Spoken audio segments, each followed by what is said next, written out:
मित्रांनो, बीड जिल्ह्यामध्ये मागच्या 3 ते 4 दिवसापासून पावसाने धुमाकूळ घातलाय। सतत पडणाऱ्या पावसामुळे बीडच्या अनेक तालुक्यांमध्ये पूरस्थिती निर्माण झालीये। पुरामुळे अनेक गावांचा संपर्क सुद्धा तुटलाय। बीडमध्ये झालेल्या जोरदार पावसाने बिंदुसरा पाणी प्रकल्प ही ओव्हरफ्लो झालाय।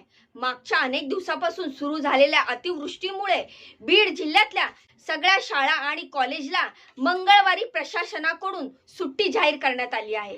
पावसामुळे जिल्ह्यात शेतीचंही मोठ्या प्रमाणात नुकसान झालंय।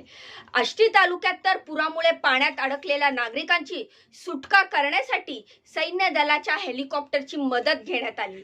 मागच्या 100 वर्षातला बीड मधला हा विक्रमी पाऊस असल्याचं म्हटलं जातंय। बीड मध्ये पावसामुळे आतापर्यंत 2 जणांना आपला जीव गमवावा लागलाय।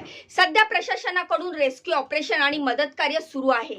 उपमुख्यमंत्री अजितदादा पवार मंगळवारी संध्याकाळी बीड मध्ये जाऊन त्यांनी पूरस्थितीची पाहणी करणार आहेत। पण बीड मध्ये पावसाची सध्याची स्थिती नेमकी काय आहे, जिल्ह्यातल्या कोणत्या भागामध्ये अतिवृष्टी झालेली आहे, प्रशासनाकडून मदत कार्य कसं सुरू आहे, सगळी माहिती हे बीड मध्ये अतिवृष्टीमुळे काय काय झालेलं आहे याची संपूर्ण माहिती, संपूर्ण स्टोरी सांगणारा हा आजचा व्हिडिओ आहे। त्यामुळे व्हिडिओ पूर्ण बघा, व्हिडिओला लाईक करा, चॅनलला सबस्क्राइब करा।